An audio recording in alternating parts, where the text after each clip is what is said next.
브라운맨 자기 소개부터 부탁드리도록 하겠습니다. Oh, welcome, Brown Man. So first, please introduce yourself, please. My name's Brown Man. I'm from Australia. I'm a commentator, former Tekken player, organizer, and just lover of Tekken all around. So I'm really happy to be here in Korea to share some good times with you guys. 두 번째로 브라운맨이 철권을 하게 된 계기가 좀 궁금합니다. The first time I played Tekken was on PlayStation 1, PlayStation Tekken 3 with my cousin. I remember I was maybe 4 or 5 years old, and first time I played a PlayStation was Tekken 3. And I chose Law. Oh, Law was my first ever character. And we played, and then I asked my mother, can I please get PlayStation? I want to play Tekken.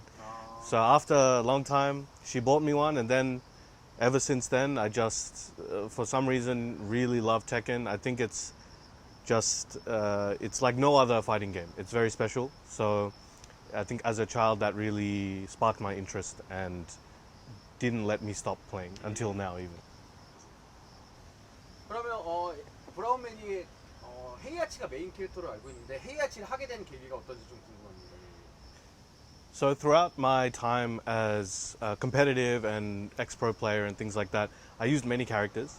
In fact, I mentioned my first ever character was Law. But for a long time, I was using, the Mishimas. I like Paul, Brian. Even by the end of Tekken 7, I played at least half the characters at a very good level. But Heihachi was just the one where, after season 2, even though I played him a little bit on the side, people were saying like, "Hey, like your Heihachi's good. You should keep trying to practice him." And when they made some changes to him, like added new moves, made some buffs and nerfs, his style just became my Tekken. His way of playing was just the way I like to play, and it just became perfect for me. And then I just kept going because it just felt right. 약간 그 브라운맨이 네. 야가미를 발굴한 느낌이 듭니다, 확실히. 그러니까 약간 저랑 울산이랑 관계랑 살짝 비슷한 것 같긴 해요. 그래서 그 어떻게 발굴했는지랑 지금까지 또 브라운맨이 많은 도움을 주고 있는데 이렇게 같이 다니면서 어떤지 이런 것도 얘기를 해주시면 될 것 같습니다. So, well, Kura find Ulsan. Same as you. You find Yagami, right? I don't know if I found Yagami, but I've definitely done my best to try and help him in ways that I can find. Yeah. So, how do you think about this? What can I say? Yagami is working, and how do you think about Yagami? He's pretty all right. No, he's good. He's I think he's got a lot of talent, but he also works even harder. So I think there's a lot of talented players out there, but they don't work hard. So then they do really well and then just can't go further. But because right now he's able to fully concentrate on Tekken and he's willing to work to make it happen, he's improving very quickly. He's having to learn a lot very quickly as well because he hasn't been playing for as long as many players, but he's putting in the time and it's showing results. And it's slow improvement. It's not like he's winning every tournament or doing anything, but my main thing is I just need to see him improving, and as long as I see every little while more improvement, then eventually he'll make it to the top, I think. 제가 지금 인터뷰 내용을 들으면서 좀 굉장히 감명 깊은데 네. 실제로 제가 세븐 때 호주를 갔을 때 야감수를 처음 만났을 때 한국 그때 당시는 ATL이죠. 네. ATL 영상을 보고서 혼자 분석을 굉장히 열심히 하는 걸 듣고 좀 놀랐는데 지금도 해외 대회 영상을 보거나 한국 대회 영상을 지금도 많이 보면서 분석을 하고 있는지 궁금합니다. Yeah, I think a lot of people around the world, they watch the Korean Tekken leagues because it always has been that Korea is one of, if not the best region, depending on who you ask. So we'll always be looking at the matches, trying to study and learn and see what everyone's doing. So it's not just in Australia, I think it's worldwide. Yeah. 다음 질문은 연결되는 질문일 수도 있는데 네. 이번에 야간 분들은 한국을 같이 왔는데 그 이유가 어떤 건지 궁금합니다. So we've come to. Special reason? Oh yeah. So the whole purpose of coming to Korea this trip was to give Yagami time to practice and train against Korean players. So we've got him set up at the Airbnb to just play online as much as possible. And then also I'll set up days with different players, pro players, whoever, to come and train with him. So that way he can just keep getting as much practice as possible before we go to the next event. Because we won't have that much time to do this for the rest of the year before the TWT season ends, because there's a lot of events coming. So this was a good time to just try and get this done and get some practice through. And I think it's working out very well. 브라운맨이 생각하는 철권팔의 탑티어 캐릭터와 좀 힘든 캐릭터를 얘기해 주시면 감사하겠습니다.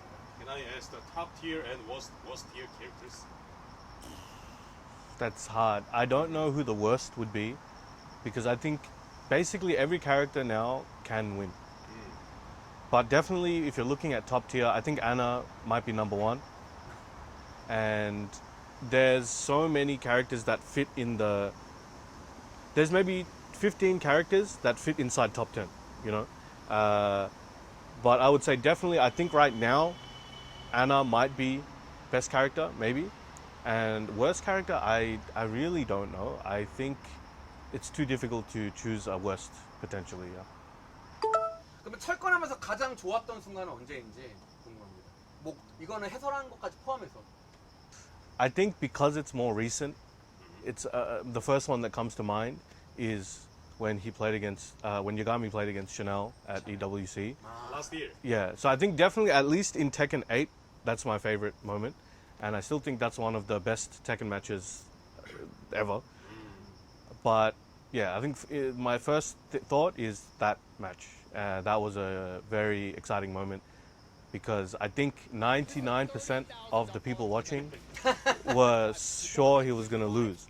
But I remember watching that and thinking, oh, he can come back. Even when it was 4-0, I was like, yeah, I believe he can come back. And we were sitting with some friends and other people from the team. And I remember telling one of the other managers, Assam, and I was like, watch, he's gonna come back. And he started yelling. He's like, yeah, let's go. And then, you know, we all saw what happened, and he made history there that day. 그럼 마무리로 올해 목표와 한국에 있는 시청자분들에게 뭐 철권을 좋아하시는 분들에게 해주고 싶은 말 있으면 해주시면 될 것 같습니다. Okay, last. Okay, I'll actually answer it. Okay, so I think because I do many things in Tekken, I have a few goals. So I'll talk about a couple of them. I think one is to ensure that Yagami can continue improving and trying to reach his own goals. I just want to make sure I'm continuing to assist with that. One of the other ones is ensuring that my events that I organize are successful and everyone has a good time, like for Manila Madness, for example. I want to make sure that that's one of the biggest events in Asia. And I think from the commentary side, I hope to maybe do TWT finals this year or this season, and maybe EWC next season, but we'll have to see. But I think on the three main things, those are what I want to achieve. And to all the Tekken players, Tekken supporters, Tekken enjoyers out there in the world, I hope you guys keep continuing to enjoy the game. I know there's a lot of people that are having different feelings towards it right now, but ultimately I think if we stay together and just keep doing our best and giving feedback and everything, we'll really land in a good spot sometime soon. But also, I think when it comes to Tekken and fighting games, it's not about the game, it's about the community. So it's about the people you play with, the people who make your life better, the friends you make, and Tekken comes second. So that's what people need to remember. Tekken is just the thing that brings us together, but we keep each other together. So I want to make sure people remember that and just enjoy. Don't take it too seriously and just have a good time and enjoy your life. And be nice to everyone that you meet, and they'll be nice to you.